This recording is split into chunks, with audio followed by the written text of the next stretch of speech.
ప్రతి క్షణము కూడా నేర్చుకుంటూనే ఉన్నారు, అవగాహన పరుచుకుంటూనే ఉన్నారు. ఆయన 32 డిగ్రీలు సాధించారు ఆయన జీవితకాలంలో. 1 కాదు 2 కాదు. ఇక్కడ ఉన్నటువంటి వాళ్ళు ఎవరైనా మ్యాక్సిమం సాధించుంటే మేబీ 3 కానీ 4 కానీ సాధించేవాళ్ళు. 32 డిగ్రీలు, అది పిహెచ్డి నుంచి, పోస్ట్ డాక్టర్ నుంచి, డీలిట్ నుంచి, లా దగ్గర నుంచి వివిధ సబ్జెక్ట్స్లో ఆయనకున్నటువంటి నాలెడ్జ్ని మనం ఎవ్వరం కూడా కనీసం మన ఊహలు కూడా మనం చేరుకునే పరిస్థితి లేదు. అంటే అంత గొప్ప మేధావి. అలాగే మనమందరూ కూడా ఆయన ఒక మంచి లాయరు, మంచి విద్యావేత్త అని చెప్పేసి మనం అనుకుంటాం. దానికన్నా ముఖ్యంగా ఆయన మన భారతదేశానికి చేసినటువంటి అతి పెద్ద సేవ ఏంటంటే ఒక ఆర్థికవేత్తగా.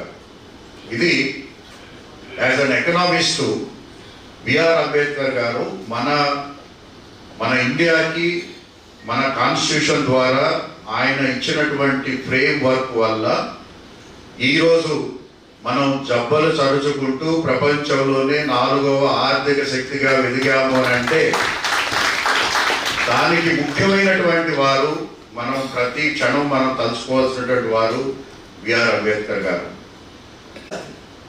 పని చేస్తామంటేనే కదా ఇది ఇంత దూరం మనం ఇక్కడికి వచ్చి కూర్చునేది.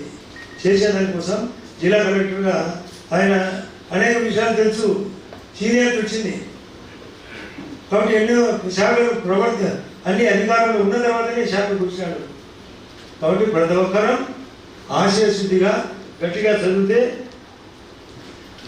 చదివితే మాత్రం మనకు పూర్తిగా ఉండాలి. అదే కాకుండా రేపు మన్నాడు, ఈరోజు 14వ తేదీ, 15, 16వ తేదీలో కేంద్రంలో అందరినీ ప్రధానమంత్రి గారు ఒక రిక్వెస్ట్ రాసినారు. లోక్సభ రాజ్యసభలో కూడా ఉంది. 33%, ఇంతకుముందు లేదు. ఇప్పుడు ఎమ్మెల్యే ఎంపీ సీట్లు కూడా కోట సీట్లు పెంచాలా. 100 ఉంటాయి సీట్లు, 50% పెంచితే 150.